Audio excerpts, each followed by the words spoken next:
Welcome to the Season of Self-Love podcast. I am your host, Nyomi Banks, and I am thrilled to have you join me on this transformative journey. You see, every day we dive into a powerful conversation about self-discovery, healing, and empowerment. This podcast is brought to you by Ask Nyomi and Elevate Me Self-Discovery, where we believe that loving yourself is the first step to living a fulfilling life. You can expect insightful discussions, practical tips, and inspiring stories. Plus, we'll occasionally welcome special guests who will share their unique perspectives on self-love and personal growth. So get comfy, grab your favorite beverage, and let's embark on this journey together. Because it's time to embrace the beautiful person that you are. So let's elevate our lives one episode at a time. Now let's get started. Hey, my beautiful people. Well, welcome to Freedom Friday here on the Season of Self-Love podcast. I'm your host, Nyomi Banks, and today we are celebrating. Yes, we are celebrating the journey that we've been on all month, exploring the art of letting go. We're celebrating the courage that it takes to release what no longer serves us. And most of all, we are celebrating the freedom that awaits on the other side of letting go. This is our final episode in our March series on letting go, our final Freedom Friday in our March series. And truly what a journey has been. You know, we explored so many dimensions of releasing our limited beliefs this week with Dr. Will and Denise Lee, to creative visualization, to recognizing the wisdoms of our bodies, and yesterday crossing the threshold that marks our transition. But today we are focusing on freedom, that expansive, that light, that spacious feeling that comes when we truly let go. Because ultimately, that's what the whole month has been about. Not just the process of releasing, but the liberation that follows. But before we get into this topic, let's take a quick break, all right? It's your girl, the goddess, Nyomi Banks, here on this Season of Self-Love podcast. And we'll be right back. Washington Wellness Institute focuses on healing always. For me, if I look good, then I feel good. If I feel good, then I share the good. If I share the good, then I celebrate the good. If I celebrate the good, then I live the good, so I can be paid to be my greatest. But I have to learn the good to be the good. So, what does it take to be the greatest? It's as simple as a free 15-minute consultation. Be kind to yourself and heal always. Hey, it's your girl, the goddess, Nyomi Banks, and make sure you tune in every Thursday night to Ask Nyomi Bridging the Gap podcast, where we talk about everything from love, sex, relationship, cultural differences, and so much more. We're bridging the gap between them all, and we even talk about spiritual uplifting. You need to stop by. Me and Dr. Mike, as well as the BTG crew. We have some amazing guests that come through. You never know. Just make sure you tune in Thursday night, 6 p.m. Pacific Standard Time. Go to xnaomi.com and tell them Nyomi sent you.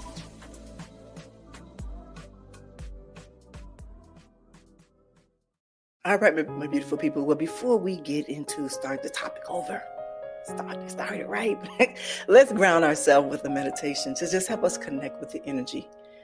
All right. So if you guys could just close your eyes right now, if you can. Take a deep breath in through your nose and slowly exhale through your mouth. One more deep breath in, inhaling deep, and a long grounding exhale. I want you to picture yourself surrounded by light. And I want you to inhale love and exhale comparison. I want you to inhale confidence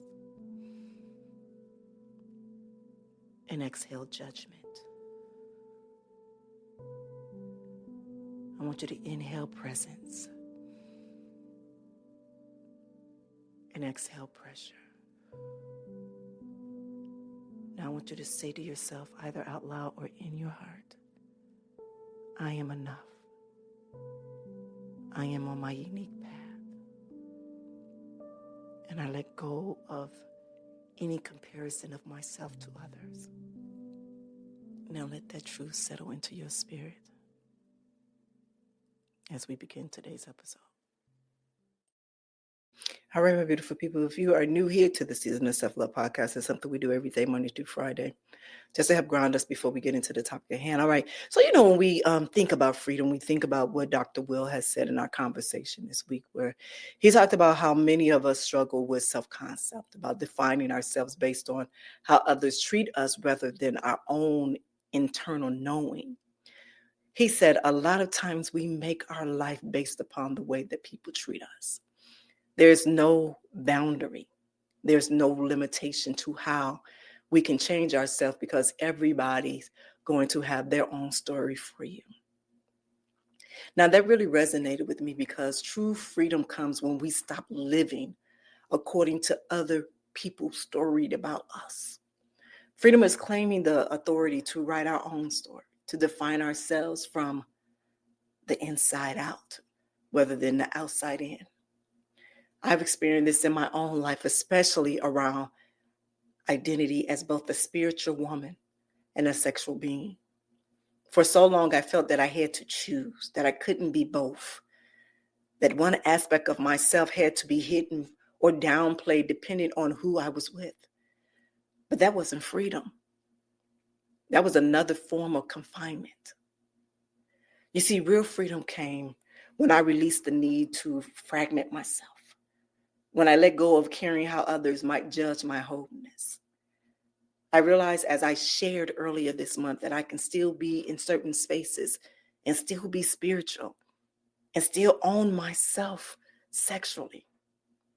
You see, that integration, that freedom, that's what becomes possible on the other side of letting go. So what does freedom actually feel like in our bodies? Because freedom isn't just an intellectual concept. It's physical. It's emotional. And it's a spiritual experience. So when we truly are free, our bodies feel different. There's more space in our chest to breathe deeply. Our shoulders drop away from our ears. Our jaws unclench. Our stomach softens, and we move with more ease, more flow, and more joy. Emotional freedom feels like relief. It feels like peace. It feels like coming home to yourself after a long journey. There's less anxiety, less second guessing yourself. There's more trust in your own knowing, more confidence in your own path. Spiritual freedom, it connects us to something larger than ourselves. It opens us to divine guidance, to synchronicity, to the flow of life that has always been supporting us, even when we couldn't feel it. You see, the irony in is that true freedom often comes through surrender, through letting go of our own need to control, to know that everything, to have it all figured out. Freedom comes when we release our grip and we trust the process of our unfolding. So in our conversation with Dr. Will, he talked about on how our society conditions us to perform rather than to be. He said we grow conditioned to be nurtured by something else. And then we're put into a nature of this environment that condition us to perform rather than, but never teaches us on how to be ourselves. So learning how to be ourselves, that's the ultimate freedom. Now, I want to be real with you about something important. Freedom isn't a one-time achievement. It's not like if we let go once that we are forever free. Freedom is a practice, a continuous choice to release what no longer serves us as we grow and as we evolve. You see, those new attachments form.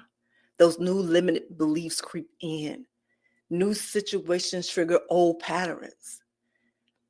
That's why freedom requires vigilance. Not in a tense, hyper-vigilant way, but in a loving, attentive way. So it's like tending a garden. You don't just pull weeds once and expect them never to return. You regularly check in. You notice what's growing, and you gently remove what doesn't belong there. See, this is why I believe so strongly in daily practices that support our freedom. Practices that help us to notice when we picked up weights that aren't ours to carry.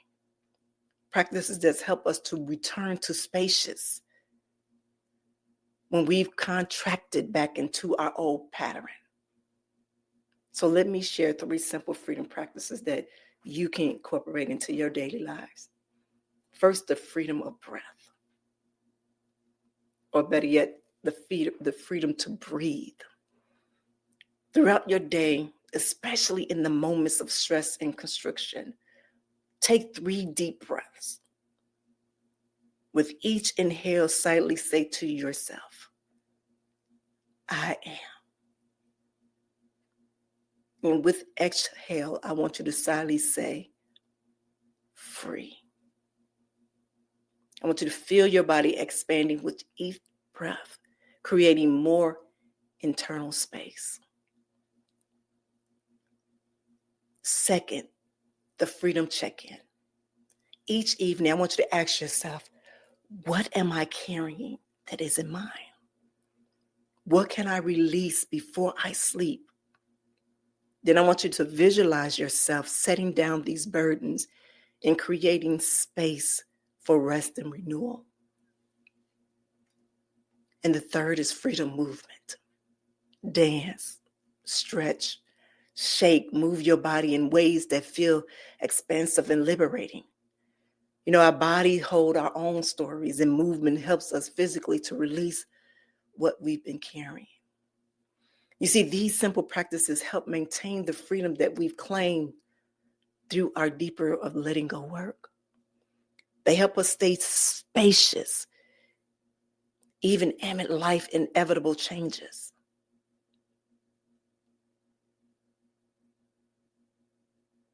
Now I want to address something that often comes up when we talk about freedom, the fear of emptiness. You know, sometimes we resist letting go because we are afraid of that void it might create. I know that was my biggest thing in the beginning of this whole self-love journey, of this whole spiritual journey. You know, sometimes we wonder, if I let go of this relationship, of this belief, of this identity, what will fill that space? Will I feel empty? Will I feel lost? You know, this fear is so natural. But here's what I've discovered both in my own journey and in walking alongside others, is that the space created by letting go doesn't stay empty for long. See, when we release what no longer serves us, we create room for what truly belongs in our lives. Nature is a vacuum, and so does our own human experience. So the question isn't whether that space will be filled, but whether what will fill it. When we consciously let go, we get to participate in answering that question.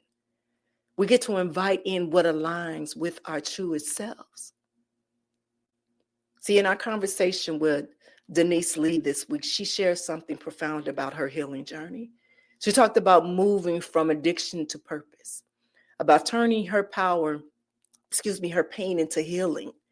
And what struck me was how the space once filled with destructive patterns became filled with creativity, connection, and service. That's the promise of freedom. Not emptiness, but for fullness of a different kind, a fullness that nourishes rather than depletes, a fullness that expands rather than constricts. See, when I let go of trying to compartmentalizing myself, when I released the false belief that I had to be either spiritual or sexual, but not both, what filled that space wasn't emptiness. It was integration. It was wholeness. It was more of an authentic expression of who I truly am. Now, as we wrap up our month exploring the art of letting go, I want to offer a freedom ritual that brings together everything that we've explored. This is something that you can do this weekend as we transition from March to April, from our theme of letting go to our new theme of mindfulness and presence. I want you to find a quiet space where you can be undisturbed and bring your journal, something to write with, or an object to represent your freedom, perhaps a feather, a key, or a photograph of an open sky. Step 1, reflection. I want you to write about what you've released this month. What limited beliefs, what relationships or habits or identities have you let go of? And I want you to acknowledge the courage that this has taken. And step 2, space awareness. I want you to close your eyes and I want you to feel the space that has opened up within you. Where in your body do you feel most spacious? And what emotions arise in this space? What possibilities do you sense? And in step 3, freedom, a declaration. I want you to write a freedom declaration that begins with, I am free to, and complete that statement multiple times, allowing yourself to claim freedom, that perhaps allowing yourself to do things that you never claimed before. Like, I am free to change my mind, or I am free to set boundaries, or I am free to be both spiritual and sexual. But whatever freedom statements resonate with your journey, use it. Step 4, an invitation. Ask yourself, what do I want to invite into this new space? Write about it. What you're calling in.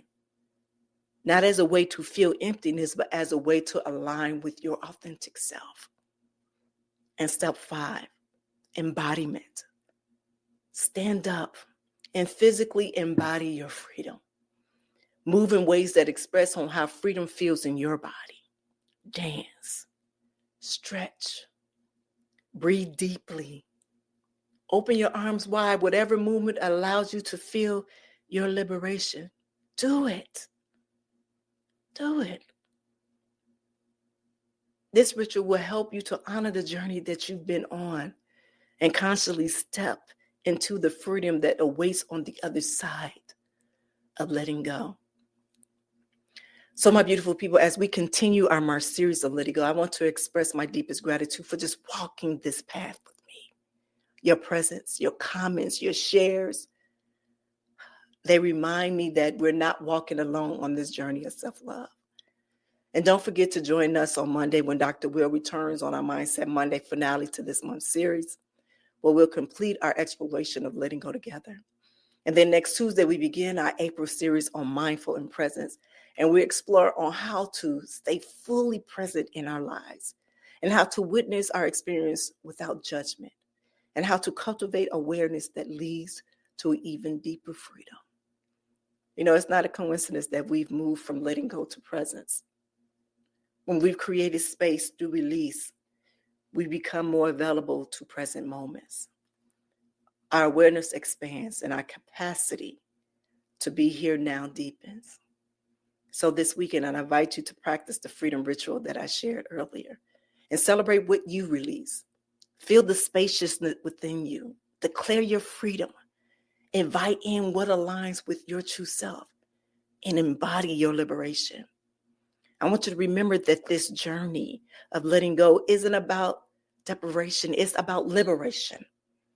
It's not about emptiness. It's about creating space for what truly belongs. And it's not about loss, but it's about reclaiming your wholeness. You are worthy of this freedom. You are capable of this release. And you are supported in this letting go.